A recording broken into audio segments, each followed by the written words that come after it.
วัดบรรพตสถิตจังหวัดลำปางคลื่น106.50เนี่ยนะเยอะนี่เยอะถือว่าเยอะก็ฟังกันได้พอให้พอดีอยู่เนาะเวลาโยมก็ขำว่าเนาะเวลาพระอาจารย์เปิดสายหน้าไมค์มันจะมีไผโทรหาว่านะขนาดคนฟังใน Facebook ยังแค่ยังแค่8 คนเนาะอาตมาก็นี่ละเป็นลำบากอยู่เหมือนกันเนาะคือช่วงนี้นี่Facebook อาตมาเนี่ยเหมือนคนจะหายไปนะจะพิมพ์จะอะไรอย่างนี่เวลาโพสต์อย่างไปสมัยก่อนเนี่ยโอ้คนกดไลค์เนี่ยนะเยอะมากเดี๋ยวนี้นี่หายไปกับน้อยนะสังเกตได้เลยว่าปกติวันนี้ซึ่งเป็นวันเกิดของเด็กชายชินจังเนี่ยนะอาตมาโพสต์ทุกปีจะมีคนมาอวยพรวันเกิด100 คน200 คนบ่เคยต่ำ100เลยแต่พอมาถึงปีนี้เหลือ40 กว่านะแสดงว่าความนิยมในตัวเฮานี่หรือว่าลดลงเยอะมากเราต้องมาวิเคราะห์ตัวเก่านะต้องมาวิเคราะห์ตัวเก่านะเริ่มจะบ่ไหวละนะญาติโยมอดหายเวลาเขาจัดรายการสดนี่นะสมัยก่อนเวลาคือจัดรายการสดโอ้ยคนแชร์นี่สนันปันเปิ้นนะรายการธรรมะกับพระอินทร์เนี่ยนะ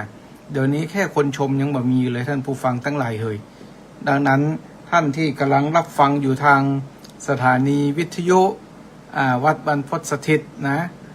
ก็ดูเป็นเพื่อนด้วยกันอาตมาก็สมมุติว่าเบอร์เดลเนี่ยนะ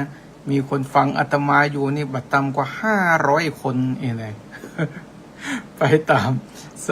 คลื่นวิทยุนะแล้วทีนี้ท่านผู้ฟังทั้งหลายอาตมาไปใช้ระบบเรดิโอก็เปิ้ลนะบัดจ้างนะอาตมาที่พลฮ้องว่าบัดได้หัวทางเทคโนโลยีเนาะไปใช้ระบบวิทยุที่เป็นเชื่อมสัญญาณกันนะบ่เป็น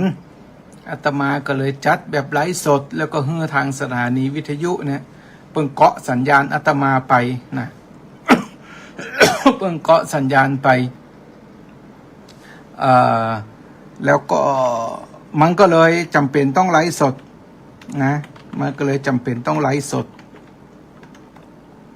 คนฟังมันก็นักก็น้อยก็ช่างมันเตอะเนาะช่างมันเตอะก็ตามนั้นนะคนใน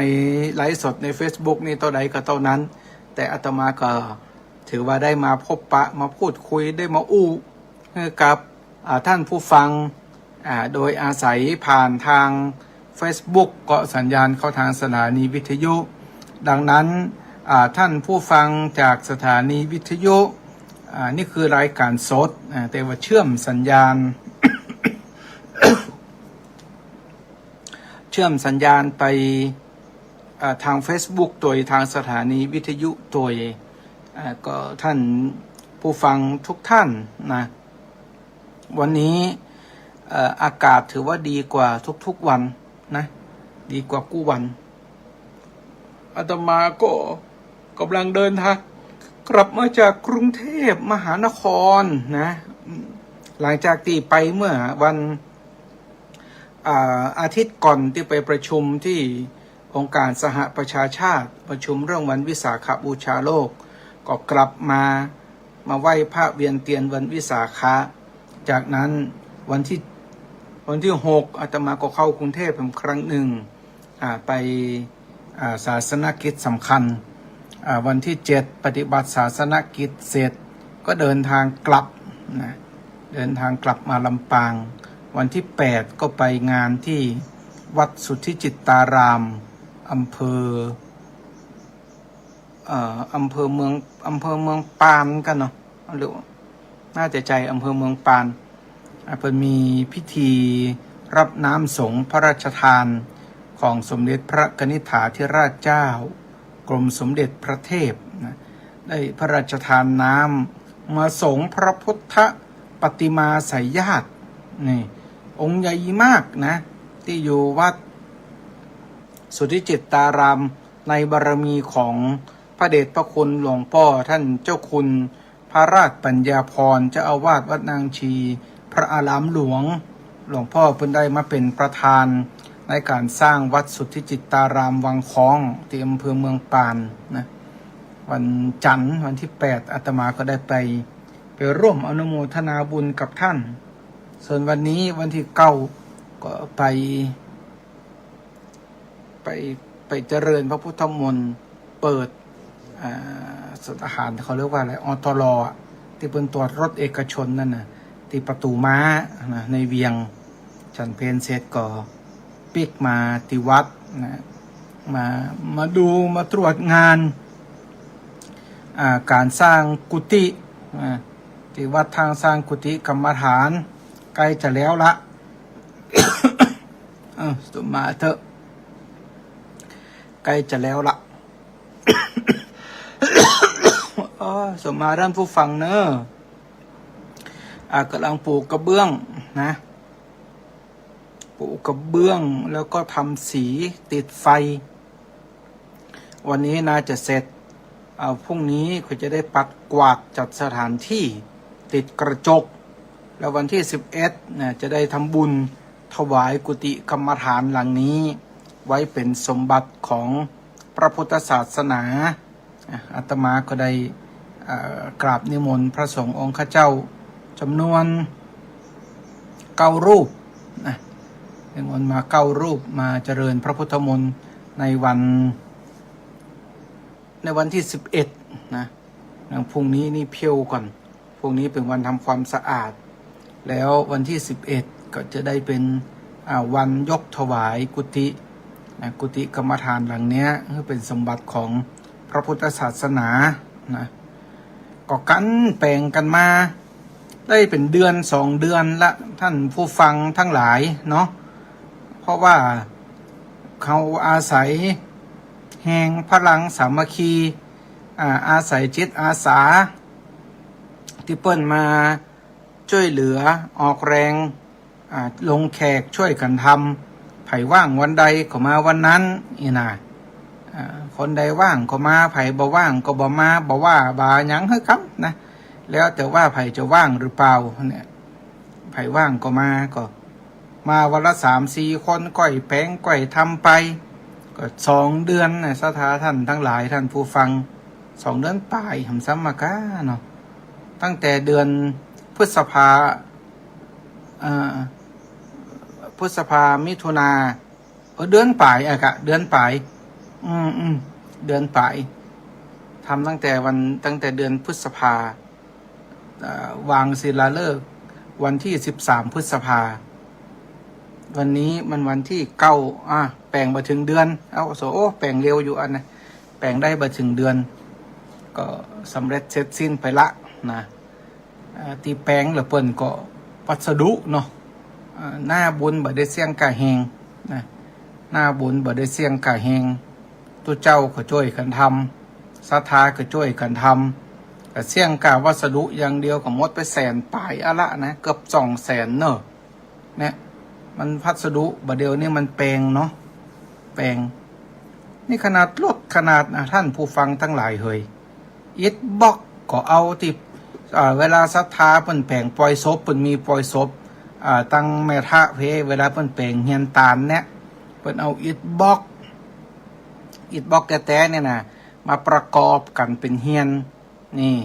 มีหลังคารอนคู่ตัวเนี่ยเปลี่ยนจากเฮือนตาลไม้หลังน้อยๆนั่นน่ะมาเป็นเฮือนตาลอิฐบล็อกนะก็ได้ศพละ 400-500 ก้อนอยู่นะก็เปาะกันไว้นี่มีอิฐบล็อกอยู่ประมาณสัก 2,000นี่ก็ได้อิฐบล็อกฟรีหลังคาก็ซื้อแท่งแหมน้อยเดียวนะก็แต่มันก็เป็นนักกับเล็กเนาะนักกับเล็กกับปูนก็หลายอย่างอยู่เนี่ยไฟจะสร้างอย่างบ่เดียวนี่อาตมาถึงนักจิตนักใจตัวขนาดเลยอิดอกอิดใจตัวเล็กก็แป้งปูนก็ขึ้นราคานะหินทรายก็ขึ้นราคาหมดนะท่านผู้ฟังตั้งหลายเฮยดังนั้นนะเพิ่นว่าคนใจบุญปล่อยนกปล่อยปลาคนบาปหนา เอาหมามาปล่อยวัดที่วัดขาดไม่ใช่หมากับแมวแต่ที่วัดขาดคือปูนหินดินทรายนี่เอามาได้เลยนะวัดมีแมวมีหมาเยอะแล้วที่ขาดอยู่ก็คือหินดินทรายปูนเอามาแปลงเอามาสร้างขึ้นราคาทุกอย่างนะขึ้นราคาทุกอย่างแต่จะใดได้ละเขาจะแปลงขึ้นราคาแค่ไหนก็ต้องเอาเนาะก็ต้องซื้อมากระเบียดกระเสียดประหยัดเอากัดนิ้วซื้อแปะโป้งไว้ก่อนนี่แปะโป้งไว้ก่อนถ้ามีไผมาทำบุญก็เอาไปจ่ายกำน้อยเอาผ่อนร้านวัสดุไปนะแปลงไปอยู่ไปศรัทธาหลายคนก็บอกว่าโอ้พระอาจารย์จะมาแย่ยังอิดบดายเนาะมันก็ยังว่าเนาะศรัทธาเนาะมันเป็นการพระศาสนาเนี่ยถ้าวัดเฮาบะแปลงบะสร้างเห็นเลยมันก็มีกับสุดนะทรงกับสุดนะแล้วพระศาสนาจะไปก้านกุ้งรุ่งเรืองได้จะใดแต่เขาไม่ได้ไปแปลงจนโอ้บันไดทองคำก็แบบใจนะก็แปลงหมอกมันกุ้มอยู่กุ้มใจศรัทธาตั้งหลายเนี่ยทำไมวัดอาตมาเนี่ยอาตมาถึงไปสร้างกุฏิใหม่แฮมเป็นกุฏิกรรมฐานนะกุฏิกรรมฐานเพื่อพระนอนได้รูปเดียวนะมีห้องน้ำในตัวก็เพราะว่าปีนี้อาตมาฮับพระเพิ่มแฮม2 ตนฮับสมณเณรเพิ่มแฮม3 ตนนี่ปีนี้มีพระเณรเพิ่มแต่กุฏินอนบ่พอ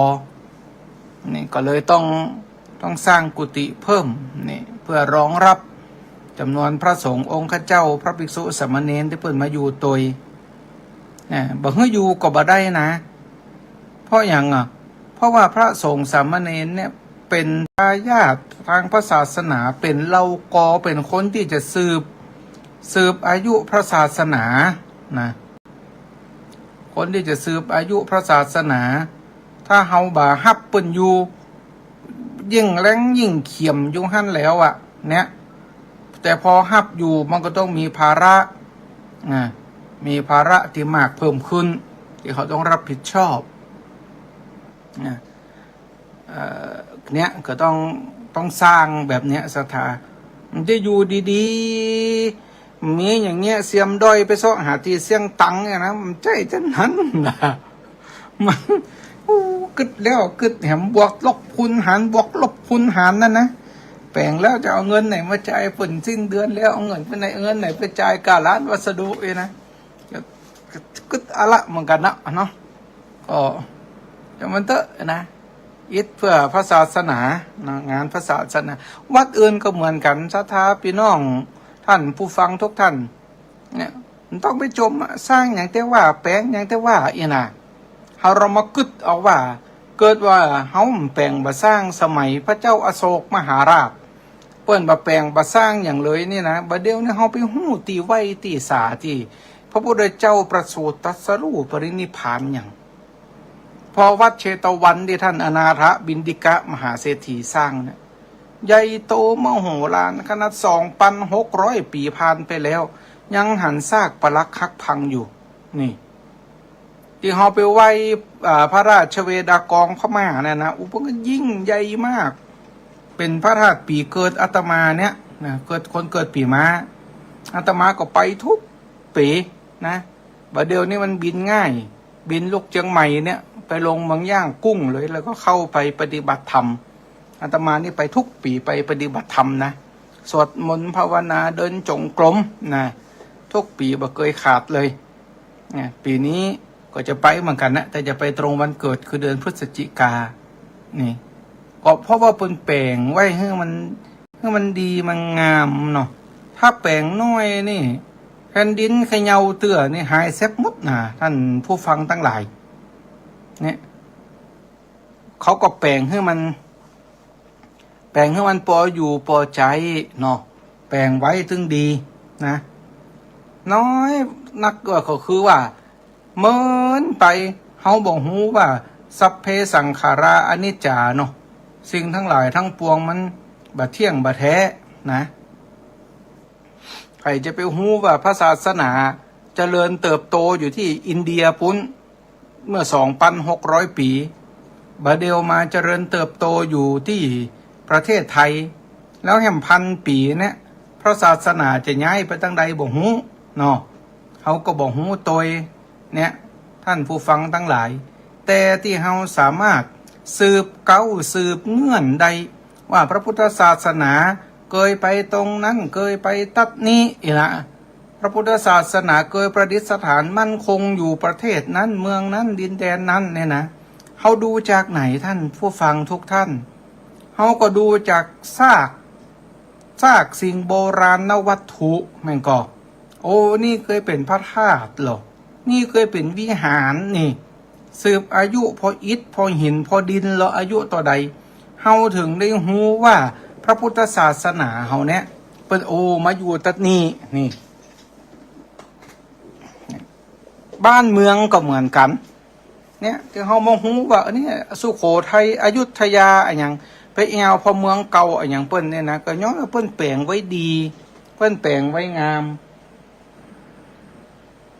เปิ้นแปลงไว้มั่นคงแม้โดนถูกทำลายไปแล้วเฮาก็ยังฮู้โดยก้นว่านี่คือเมืองเก่าของประเทศเฮานี่แล้วอาตมาก็มากึดใช่ไหมเกิดแห่งพันปีไปหน้าเนี่ยพระศาสนาในประเทศไทยเนี่ยหมดไปเนี่ยหมดไปเหมือนประเทศอินเดียหมดไปเนี่ยจะเหลือไผ่มายืนยันได้ว่าณดินแดนแห่งนี้เป็นดินแดนของพระพุทธศาสนาเคยเป็นที่ของพระพุทธเจ้าเป็นแผ่นดินธรรมเป็นแผ่นดินทองนี่เนี่ยไผ่พันปีไปหน้านี่ไผ่บายูรอเล่าแล้วมันก็อาตมาก็มอยู่เนี่ยจะมาเล่าฟังนี่เนอะข้าเคยเป๊กนี่เนอะเนี่ยไผ่ไปหูมันก็มันไม่มีไผ่อยู่ตัวท่านแถมเป็นพันปีพุ่นนะแต่ดังนั้นเนี่ยสิ่งที่จะยืนยันสิ่งที่จะยืนยันได้ว่าตรงนี้เคยเป็นวัดวาอารามเคยเป็นศาสนสถานเคยเป็นพุทธสถานมาก่อนก็ได้แก่โบราณสถานนี่อาตมาแปลงพระธาตุละไว้นี่อังก็เนี่ยก็จะช่วยยืนยันว่าตั้งนี้เคยเป็นดินแดนของพระพุทธเจ้าดังนั้นการที่ชาวพุทธท่านทั้งหลายได้มาบางคนก็บอกให้หันตัวแปลงอย่างแต่ว่าเนี่ยเป็นแปลงไว้เพื่อแบบเนี้ยนะแล้วก็แปลงไว้อย่างศรัทธาอาตมาแปลงวิหารแปลงห้องน้ำแปลงศาลาเนี่ยก็แปลงให้พี่น้องศรัทธาทั้งหลายเนี่ยได้มาใจทำไมก็เพราะเวลาที่เปิ้นเอาปัจจัยมาถวายอาตมาเปิ้นก็ต้องบอกไว้ชัดเจนแล้วว่าเพื่อประโยชน์และความสุขแก่ข้าพเจ้าทั้งหลายตลอดกาลนานเทินหรอกก็เวลาสถานกล่าวคำถวายผมจะได้บอกนะเพื่อประโยชน์และความสุขของท่านเจ้าอาวาสตลอดกาลนานเทินนะจะมีแบบนี้นะท่านผู้ฟังนะหรือว่าไผ่เคยไปอู้แบบนี้พ่องกฐินก็ได้ผ้าป่าก็ได้นี่เพื่อประโยชน์และความสุขแก่ข้าพเจ้าทั้งหลายตลอดกาลนานเทินนี่นั้นเวลาศรัทธาเข้ามาในวัดแล้วมันได้เพื่อประโยชน์ไงใช่ประโยชน์อย่างนั้นก็มได้ในวัดศรัทธาก็มีความสุขไงก็ลำบากดังนั้นมันก็จำเป็นต้องแปลงต้องสร้างไปสร้างห้องน้ำให้สะอาดไปสร้างร้านกาแฟให้สะอาดไปสร้างโบสถ์วิหารให้สะอาดไปสร้างศาลาให้เรียบร้อยแข็งแรงเวลาศรัทธาได้เข้าวัดเข้าวาแล้วก็จะได้ประโยชน์และความสุขแก่ข้าพเจ้าทั้งหลายก็เป็นแบบนี้นี่ดังนั้นท่านทั้งหลายมันต้องจิละไผ่มีจะตุปัจจัยวัดได้แปลงเนี่ยหารแปลงศาลาอยู่เข้าไปช่วยเหลือเพิ่นเถอะนะเข้าไปช่วยเหลือเพิ่นเลยบางคนนี่ถ้าหันวัดกำลังแปลงวิหารอยู่นี่ไปละเพิ่นชวนเข้าพรรษาได้ไปเตี้ยลูกถ่ายแม่เนี่ยไปวัดกลางภาษา มันตัวเจ้ากำลังแปลงวิหารหันอยู่นะเดี๋ยวเพิ่นจะเคเอาเป็นเจ้าภาพเสาเดี๋ยวเพิ่นจำเป็นเจ้าภาพประตูหน้าต่างรอเพิ่นแปลงแล้วกันเถอะเฮ้ยเรากลัวเขาได้กินได้ตาลพุ่นนะนี่มันต้องกลัวเฮามีนักก็หอมนักเฮามีน้อยก็หอมน้อยเปิ้นกินเฮาได้กินเปิ้นตาลเฮาได้ตาลนี่ฮัดจ้อยกันซื้อพระศาสนาแบบนี้เนี่ยบางคนมันก็บ่เข้าใจจะแปลงเนี่ยหยังเนี่ยอาตมาก็มีเวลาไปเล่าเขาไผฟังเนาะวันนี้ก็ถือโอกาสมาเล่าให้ท่านผู้ฟังตั้งหลายฟังว่าแต่ละวัดแต่ละวาที่เพิ่นแปลงแปลงเพราะหยังนี่ตัวเจ้าแปลงก็โดนจมนะนี่เนี่ยอยู่วัดบาดายเนี่ยบวชเปลืองเขาซึกบวชเปลืองเขาซุกนี่มาห้ามแปลงมันสร้างอย่างเงาะเนี่ยพอวัดอื่นเปิดปล่อยหลวง3 รอบ 4 รอบนะตัวเจ้าวัดเฮาเนี่ยอยู่บาดายเนี่ยก็ว่าไปพุ่นแหมนี่จับใจแห้งมันแน่นใจกาเปิงใจครูบาถูกชะตาพระน้อยนี่ดังนั้นศรัทธาทั้งหลายช่วยกันอุ้มปกยกย้ายไปเถอะนะช่วยกันอุปถัมภ์ค้ำจูไปศาสนาเป็นของหน้าหมู่นะเป็นของหน้าหมู่พระสงฆ์องค์เจ้าก็มาบวชมารักษานะมาดูแลเนี่ยมาเป็นตัวแทนพุทธบริษัทนี่เพราะว่าบริษัทเฮาเนี่ยเป็นบริษัทจำกัดนะเรียกว่าพุทธบริษัทจำกัดในพุทธบริษัทเนี่ยมี4 ตำแหน่งนะทั้งบริษัทเนี่ยนะมีตำแหน่งอยู่4 ตำแหน่งตำแหน่งแรกคือภิกษุตำแหน่งที่2คือภิกษุณีตำแหน่งที่3คืออุบาสกตำแหน่งที่4คืออุบาสิกานี่จากนั้นก็มีนักศึกษาฝึกงานอยู่เรียกว่าสามเณร นักศึกษาฝึกงานอยู่เรียกว่าสามเณรเขาก็อยู่ก็เฝ้ากันไปเนี่ยศรัทธาดังนั้นในบริษัทเนี่ยเฮาก็มีที่ทำการของเฮาก็คือวัดอารามพระสงฆ์องค์ข้าเจ้าตั้งหลายท่านก็เป็นตัวแทนของบริษัทเป็นพนักงานของบริษัทนี้ก่อนพระพุทธเจ้าจะเสด็จดับขันธปรินิพพานพระองค์ก็บอกว่าโอ้บัดเดี๋ยวนี้บริษัท4ของเฮานี่มันคงแข็งแรงละเนี่ยนะสามัคคีกลมเกลียวกันเนี่ยพระพุทธเจ้าเพิ่นพิจารณาถึงบริษัทของเพิ่นแล้วโอ้เดี๋ยวนี้พุทธบริษัทของเราเข้มแข็งแล้วเนี่ยนะเพราะพระองค์ปลงใจจริงนี่แล้วจึงรับปากพญามารที่จะเข้าสู่การเสด็จดับขันธปรินิพพานเนี่ยดังนั้นพระพุทธศาสนานี้นะบริษัทนี้เนี่ยนะพระสงฆ์องค์ข้าเจ้านะช่วยอยู่ช่วยดูแลเป็นตัวแทนของบริษัทเป็นตัวแทนของพุทธบริษัทแต่ว่าหน้าที่ในการอุปถัมภ์ค้ำชูในการแต่งในการสร้างในการออกแหงร่วมแรงร่วมใจกันย่อมเป็นของบริษัททุกคนหรือย่อมเป็นของทุกคนในบริษัทนี้คือพุทธบริษัทนี่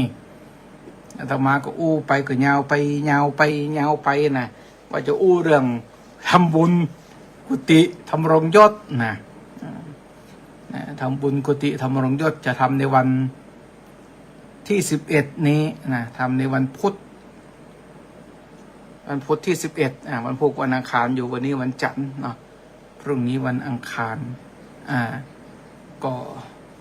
เล่าให้พี่น้องศรัทธาฟังก็ต้องขออนุโมทนา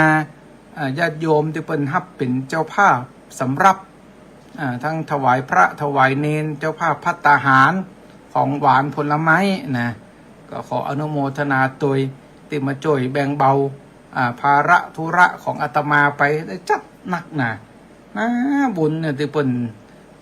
สมัครสมานสามัคคีกันศรัทธาวัดพระธาตุสีมงคลที่อยู่ใกล้ๆนี่นะมันก็ได้ตั้งจิตตั้งใจที่จะมาร่วมกันทำบุญมาให้เป็นเจ้าภาพนำนิดนี่หน่อยนะก็เรียบร้อยเจ้าภาพก็ครบไปละนะมาเล่าให้ท่านผู้ฟังบ่ได้นะมันจะได้มาของซักอย่าง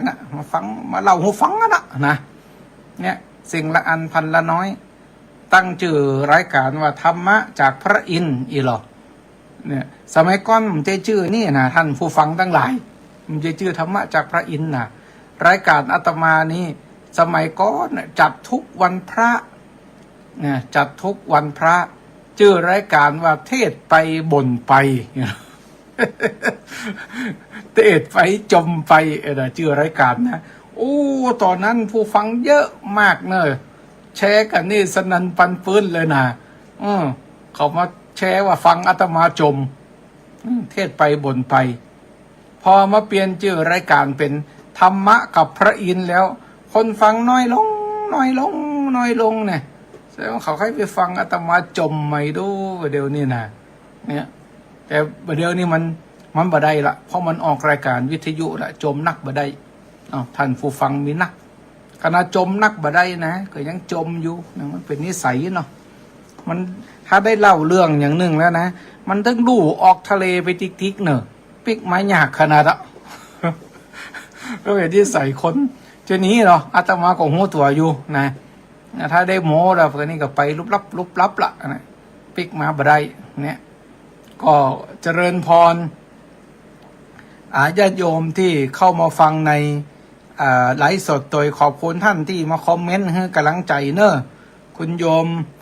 รักสุคนเจริญพรโดย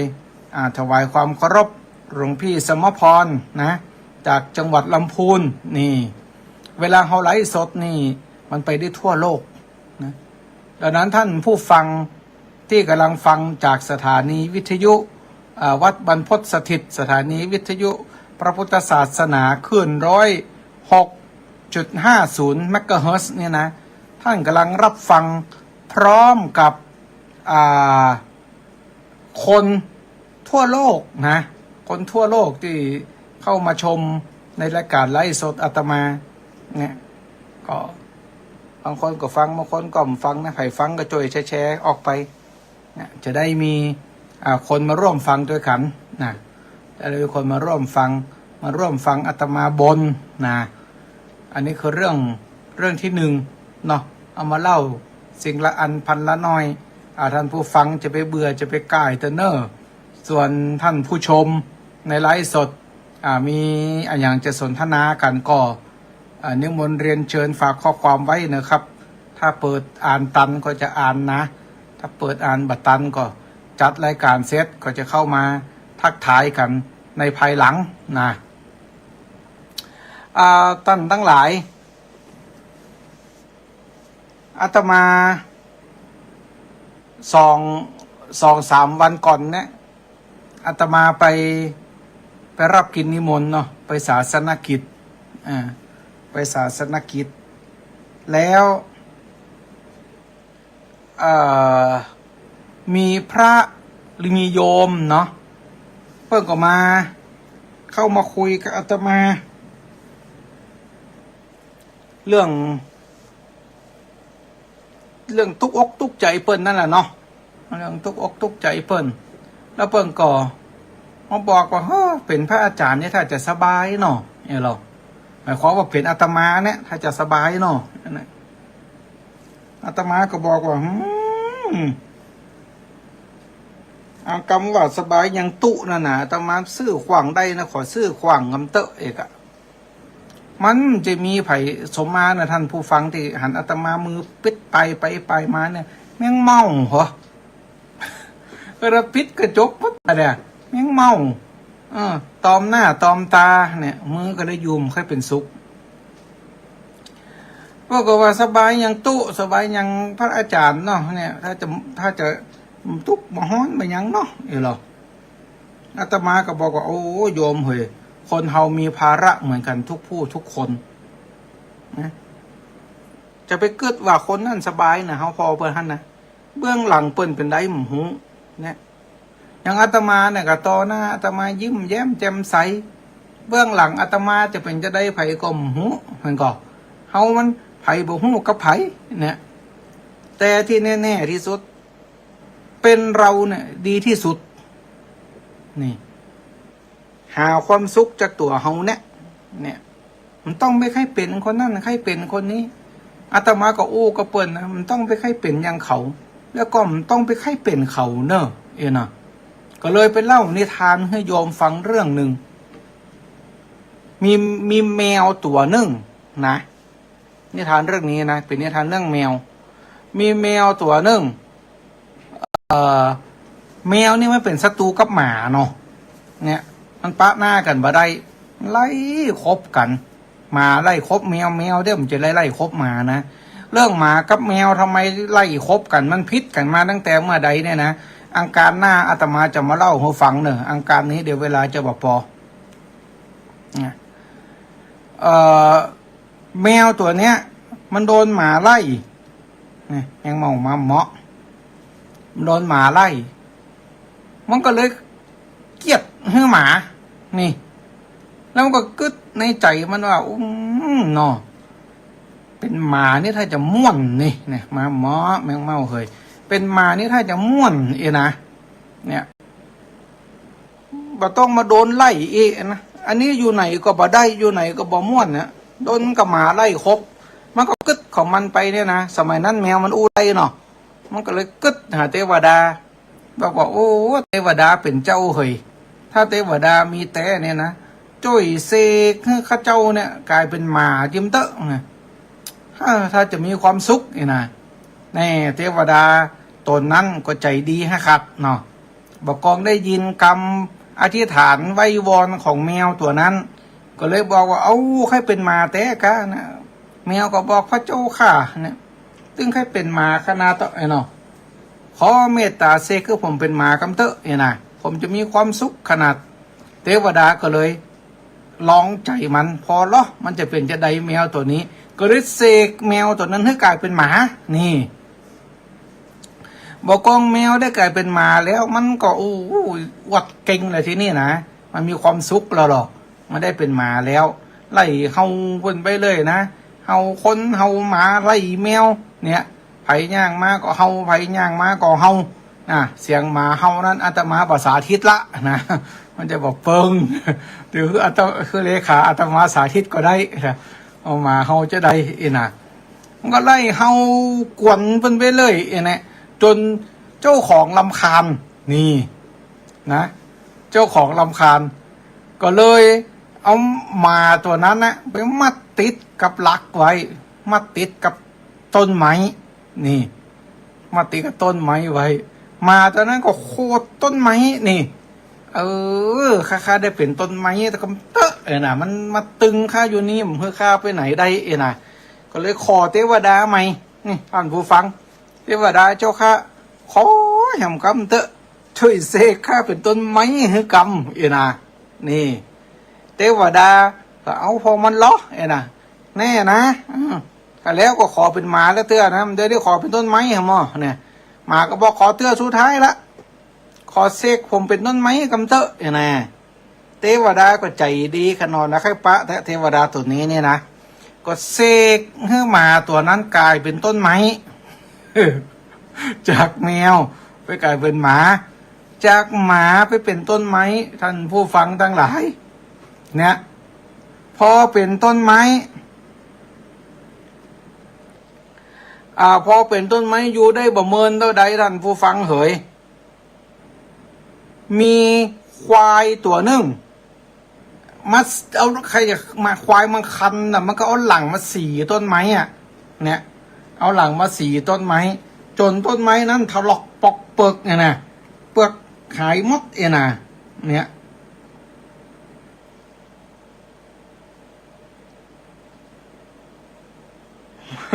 ต้นไม้เป็นไรครับต้นไม้ก็โคตรเนี่ยมะนี่โคตรเกียดใครเป็นต้นไม้ใครเป็นควายหรอมะนี่เนี่ยจาก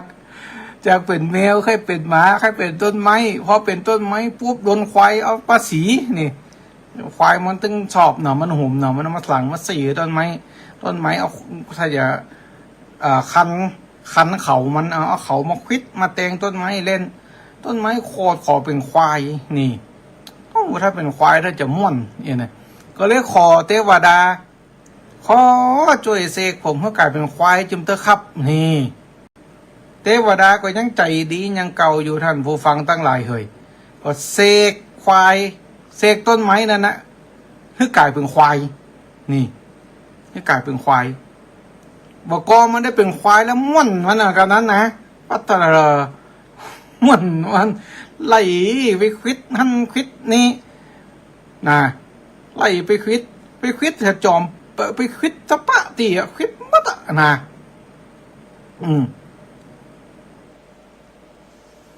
ก็ได้สักกรรมเนี่ย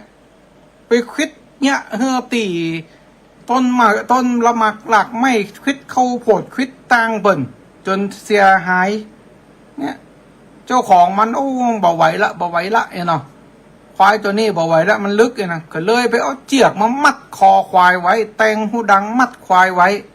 นี่คุมควายไปไหนก็คุมเปียเจือกสต๊อกเอาเนี่ยไปไหนก็คุมเอาเจือกนั้นคุมควายตัวนั้นถ้าไม่ได้อยู่ก็มัดไว้นี่ถ้าได้อยู่ก็ดึงเจือกนั้นเจือกดึงซ้ายเจือกดึงขวาเอาเจือกมัดเนี่ยมัดควายไว้ควายก็มีความตุกเหมาะนี่มีความตุกเหมาะโอ้เป็นวิบากมาขนาดเป็นควายตัวจัดใหญ่มาการเจือกนี่ดูอีเนาะก็เลยไปอ้อนวอนเทวดาใหม่เหมาะนี่ไปอ้อนวอนเทวดาขอเทวดาเป็นเจ้าเหยไหนๆก็ช่วยแล้วช่วยมันสุดๆหรอเนาะขอให้ได้กลายเป็นเจือกเข็มจิ้มเตอะนะนี่ขอให้ได้กลายเป็นเจือกจิ้มเตอะนะปีเทวดาก็เลยจ้างเนี่ยใดก็เลย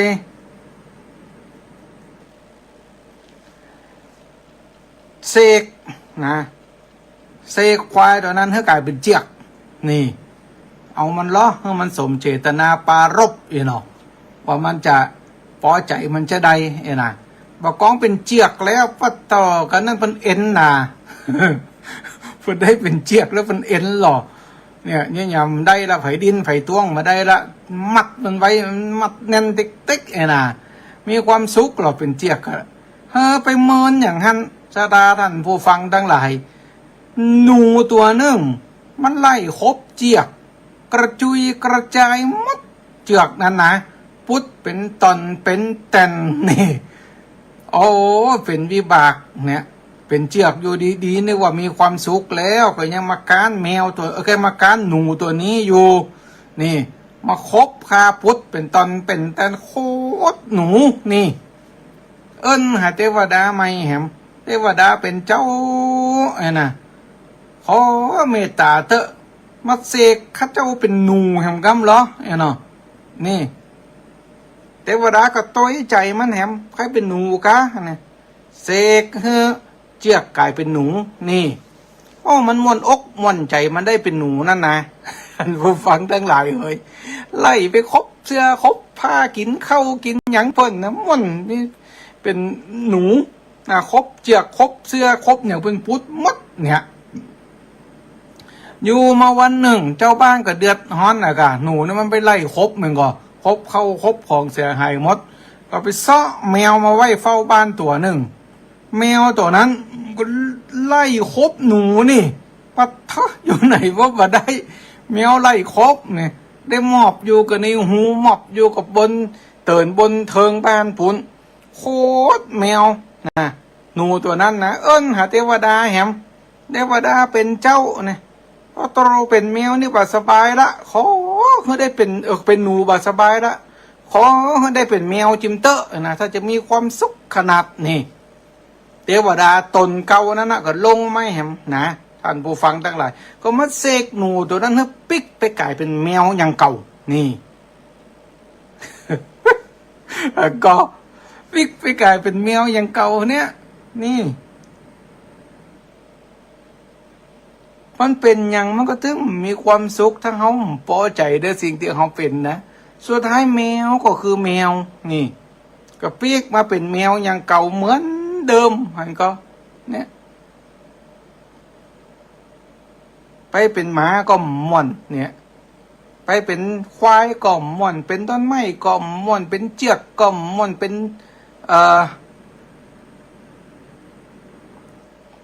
หนูก็บ่ม่วนเนี่ยได้ปิกมาเป็นหมาอย่างได้ปิกมาเป็นแมวอย่างเก่า สุดท้ายก็มีความสุขตอนตัวเก่าเป็นแมวนั่นนะเนี่ยหันก็คนเฮาก็เหมือนกันท่านผู้ฟังตั้งหลายเฮ้ยจะไปใครอยากเป็นปุ้นเป็นเพ่นะเป็นเฮานี่ละมีชีวิตเป็นเฮานี่ละ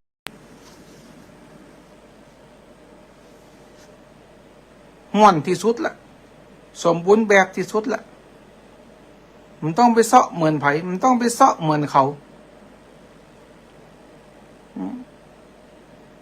เป็นคนเนี่ยคนให้ดีเนี่ยเป็นคนเนี่ยคนให้ทั่วนี่ปากไม่ล้นก้นไม่รั่วชั่วไม่เอานี่เอาแต่ดีนี่ละคนนี่ท่านผู้ฟังท่านใดหรือท่านผู้ชมท่านใดฟังนิทานเรื่องนี้บัตันเข้าไปอ่านใน Facebook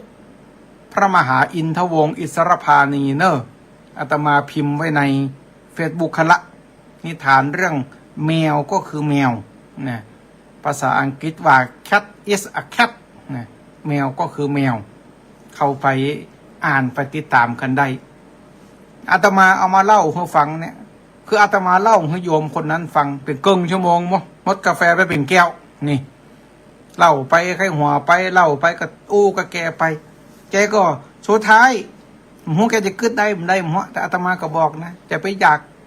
กเป็นเหมือนคนอื่นเขาเป็นเฮานี่แหละปัญหาเกิดที่เราแก้ที่เราเกิดเป็น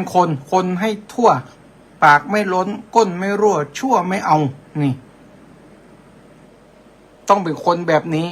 อย่าไปคดอย่าไปโกงนะเป็นคนเนี่ยอย่าไปเนรคุณคนนะอย่าไปเนรคุณคนเรื่องนี้สำคัญมากอาตมาได้ไปอ่านข้อความของท่านอาจารย์หลวงพ่อเจ้าคุณพระอุดมบัณฑิตเปิ้นเขียนไว้เป็นบทเป็นกลอนเปิ้นเขียนไว้จัดดีอะนะอาตมาไปละไว้ในแห่เนี่ยเดี๋ยวสอพอกำกอนเนอร์เรื่องความเป็นคนเฮาเนี่ยนะอาตมาก็เอาไปเขียนกำหนึ่งนะแล้วอาตมาก็ลืมไปเนี่ยงานอาตมาพาสมองแล้วนะลืมไปทั้งหมดนี่เป็นคนต้องเนี่ยจะใดพ่องเนี่ยเพิ่งบอกว่าเมื่อมีกินนะเมื่อมีกินอย่าลืมถิ่นที่เคยอยู่เมื่อรอบรู้อย่าลืมครูที่เคยสอนเมื่อมีหมอนอย่าลืมตักที่เคยนอนเมื่อจากจรอย่าลืมถิ่นฐานที่จากมาเนี่ยเพราะว่าศิษย์ใดไม่ลืมครูคนใดไม่ลืมบุญคุณลูกคนใดบ่ลืมพ่อแม่ชีวิตย่อมมีแต่ความเจริญและความเจริญและความเจริญงอกงามไพบูรย์ท่านผู้ฟังจำกรรมอาตมาไว้เนอะเนี่ยเขาเป็นแบบนี้แหละกตัญญูหูคุณจะไปประพฤติเนรคุณคนเนี่ยจะไปคดจะไปโกงนี่เป็นยังเฮาล่ะพอใจในสิ่งที่มีนี่ยินดีในสิ่งที่ได้นี่ยินดีในสิ่งที่ได้พอใจในสิ่งที่มีเนี่ยมีความสุขตามที่เฮาเป็นอยู่นี่ละผมต้องไปไข่เป็นหมาเป็นแมวไหนอะนะเป็นเฮานี่ละนะอาตมาก็เหลือ10 นาทีมีไผ่ฟังอาตมาพ่องตอนนี้ฮะเดี๋ยวเขาร้องพอหน่อยว่ามีคนฟังอาตมาจมในวันนี้ก็หัวไปถึงไหนพ่องขออาตมาก็ใจเวลาอิดเต็มทีแล้วเสียงแหบเสียงแห้งนะท่านผู้ฟังตั้งหลายช่วยกันคุยเนาะ0871743734ถ้า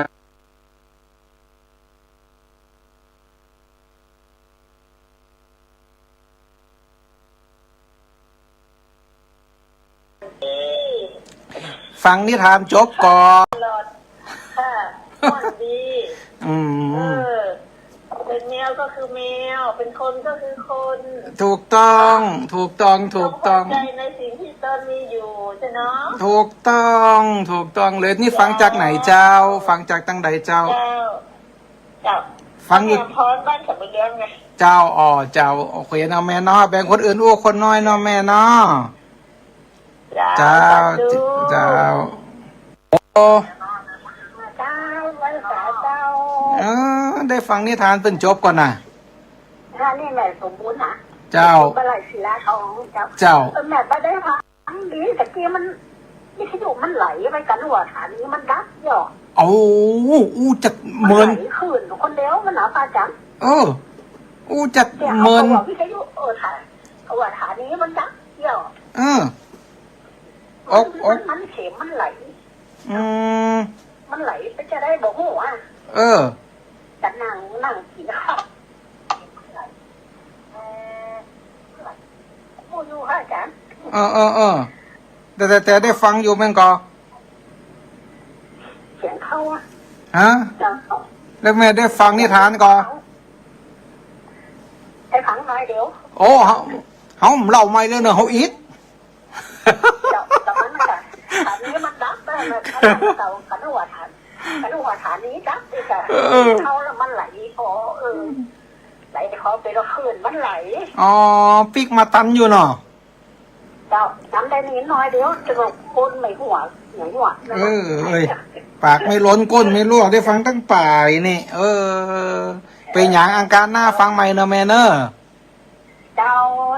เจ้าหวัดดีเจ้า จ้า เอาเนี่ยเพิ่นฟังมาจบสักกำบอกฮู้วันนี้ทางสถานีเชื่อมไปทางวิทยุคลื่นสีขาวก็ท่านผู้ฟังที่ฟังจากนอกจังหวัดลำปางมีก่อวันนี้โทรเข้ามาคุยกันเนอะ0871743734ตอนนี้สายว่างแล้ว เนี่ย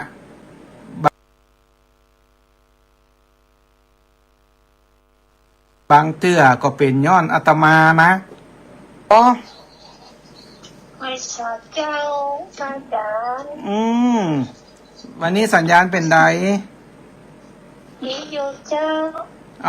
เสียงบะแอคโคเนาะมาเป็นอย่างเจ้านี่ฟังจากตั้งใดเจ้าฟังจากบ้านห้วยเหเจ้าสาธุได้ฟังนิทานจบอยู่เนาะจบอยู่เจ้าสาธุโตเนอร์แมนเนอร์กินข้าวน้ำข้าวแรงแล้วเนาะเจ้าขอบคุณจัดนักเนอร์แมนเนอร์ที่ตามด้วยกันมาเจ้าติดตามตลอดนะเจ้าดีมากที่ตามกันไปเรื่อยๆเนอะเดี๋ยวแบ่งคนอื่นอุ่นเนาะแม่เนาะ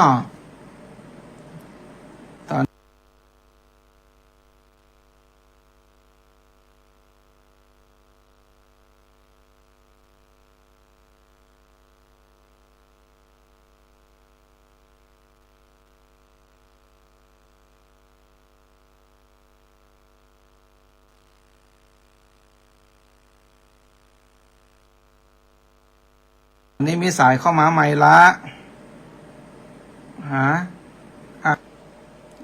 โอ้ฮัลโหลไว้สาเจ้าเด็กปูเจ้านี่ฟังจากตั้งใดเอ่ยบ้านนางแหล่เจ้าบ้านนางแหล่ชัดลำบากเจ้าสัญญาณชัดเจนเนาะเจ้าชัดเจนแต่อันเฟซบุ๊กนั่นน่ะอันกันรู้กันพออันพอกันเยอะอยู่แต่คอมเมนต์มาได้ก็ส่วนบุคคลส่วนตัวอย่างหัวยากมันคอมเมนต์มาได้แล้วเจ้าโอเคเดี๋ยวเพื่อนเราออนไปแก้ก่อนของอาตมาก็ตั้งนี่นะแม่ที่ตามมาตั้งแต่วันนั้นครูเขามาใหม่ๆว่าเจ้าอันเดี๋ยวตัวเพื่อนเราออนแต่คนพอหนักอยู่เจ้าเดี๋ยวจะไปแก้ไขนะแม่เนาะอย่างก็นอนเจ๊เนาะเดี๋ยวไปแก้ไขขอบคุณจะนักนะแม่เนาะเจ้าวิทยุกับมีคนฟังเยอะขอสอบทันว่าผู้ใส่หัวไปทางไหนของวัวเนี่ยชอบพออินนะดีตัวจริงโทรไปหาไว้น่ะชอบคนใส่หัวหมวนดีใส่หัวหมวนดีแค่หัวแบบมีปิดบังเหรอแค่หัวเลยตู้นี่นะ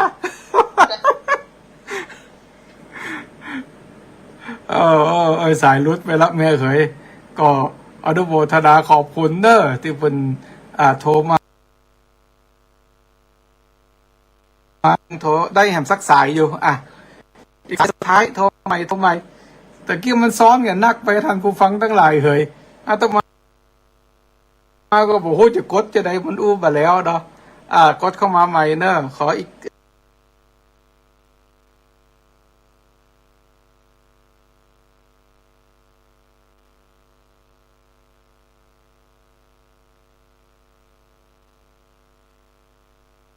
โอ้เจ้าอะไร บ้านมอญ อ๋ออยู่บ้านมอเนาะบ้านมอก็ชัดเจนเนาะวันนี้เนาะ ชัดเจนดีเจ้าแม่นัง โอ้ ฝังนี่จนตัวหมอแกงตัวแห้น้ำไม่แห้ง หมอฟังเรื่องแมวอยู่กันจนว่าแก่เขี้ยก็เห็นอะโอ้ย หม้อแกงแห้ง เนี่ยยังกินแม่เหยแรงนี่ ออมแม่เนี่ยนั่นอยากแกงออมไปขายมันปลูกมันกัน อ๋อเนี่ยแกงอ่อมไปวันผูกเนาะขายไม่ต้องขายมากล้ามันขายหมานนะแม่เนอะ แม่ขายของอย่าง ขอเฮอกล้าแม่นขายหมานเอาอย่างไปวางปุ๊บขายปั๊บกำไรได้นักได้แน่นอนได้ทุกวันนะ แน่นอนแสดงว่าเนี่ยล้ำขนาดเนาะ ขายมันนี่ได้7 ปีแล้ว โอ้คนขายครัวแม่กล้านี่เพิ่งเป็นแม่เลี้ยงนะ อันไปหับกับบ้านมอนี่แล้วก็ไปขาย ปั่นรถจักรยานนั่นน่ะบ้าน เนี่ยแหละแม่กล้าเนี่ยเป็นแม่เลี้ยง 1เข้าวัน5 ลิตร โอ้โดวัน5 ลิตรก็เนาะโอ้บ่ธรรมดาเนี่ยฟังกันไปเมินๆนะแม่เนอะฟังกันไปเมินๆนะ เป็นลูกทิศกันฉันอันนั้นหรอก ท่านหยัง ฉันบวรโอ้ฉันบวรวิทย์ฉัน อ๋ออาจารย์อาตมานี่เองอาจารย์บวรวิทย์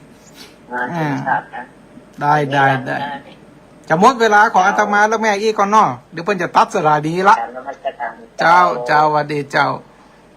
ท่านผู้ฟังทุกท่านสายหน้าไม้ไว้ตัวอีก่อนเนาะเพราะว่าเวลาอาตมาจะหมดแล้วมันถึง2 ทุ่มเนาะเหลือ4 นาทีบ่ได้ขอเจริญพรโยมแม่เกวลีบอกว่าสมุทรสาครชัดเจนค่ะท่านนี่มันก่อนโยมแม่มาแอวหาอาตมาติวัดลูกสมุทรสาครเพิ่นมาก่อนนะท่านผู้ฟังสถานีวิทยุทุกท่านโยมแม่เอาหลายอย่างมาที่ถูกใจที่สุดคือไม้กวาดนะ สลาดยูเขาเนี่ยนะเนี่ยยูไม่ได้แปลว่าคุณนะยูแปลว่าไม้กวาดโยมแม่เอายูมาตาลเอาน้ำยาล้างจานเอาน้ำผลไม้ มาตาลขอเจริญพรมากตอนนี้กลับไปสมุทรสาครแล้วนี่เดี๋ยวรออาตมาได้เข้ากรุงเทพก่อนจะแอวสมุทรสาครจะไปฉันน้ำปานะที่ร้านโยมแม่เป็นเปิดร้านน้ำขายเครื่องดื่มอะไรอย่างเงี้ยนะขอเจริญพรขอบคุณมากหมดเวลาพอจะครบชั่วโมงเสียงอาตมาก็เริ่มจะบ่มีละนะก็ขออนุโมทนาขอบคุณท่านผู้ฟังทุกท่านที่เป็นกำลังใจให้กันมาตลอดโยมแม่ทุกท่านที่โทรศัพท์เข้ามาเป็นกำลังจิตกำลังใจคือกับการจัดรายการขอบคุณท่านผู้ชมในรายการไลฟ์สดที่ได้คอมเมนต์มาท่านคอมเมนต์มาก็เป็นแรงกำลังใจให้ได้ถ่ายทอดเพื่อได้เอาสิ่งละอันพันละน้อย มาเล่ามาอู้มาเอ่ยกับทุกท่านตลอดนะก็ขออนุโมทนาทุกท่านวันนี้เวลารายการอาตมาธรรมะกับพระอินทร์ดำเนินรายการโดยอาตมาภาพพระมหาอินทวงศ์อิสรพานีเจ้าอาวาสวัดพระธาตุศรีมงคลตำบลป่าตันอำเภอแม่ทะจังหวัดลำปางทุกวันอังคารเวลา 19 นาฬิกาถึง 20 นาฬิกาหรือ 1 ทุ่ม ถึง 2 ทุ่มวันนี้เวลาหมดเวลาขอนำรายการจากลาท่านผู้ฟังไปแต่เพียงตัวอีก่อนนะโมพุทธายะเสกใสวจีสายโลดสอดซ้อยเป็นจ้อยข้าวสีต่างขันพันดีเป็นปอนยื่นหือเจ้าบาปตัวดำเจ้ากรรมนักตืออย่าได้มาตือทำไตตั้งทรัพย์สิ่งของเงินทองของใจสมบัติหลักได้โภคาอายุอย่างน้อย100 สาววาสาสมภาวนาเหมือนกันจุภูขอเจริญพร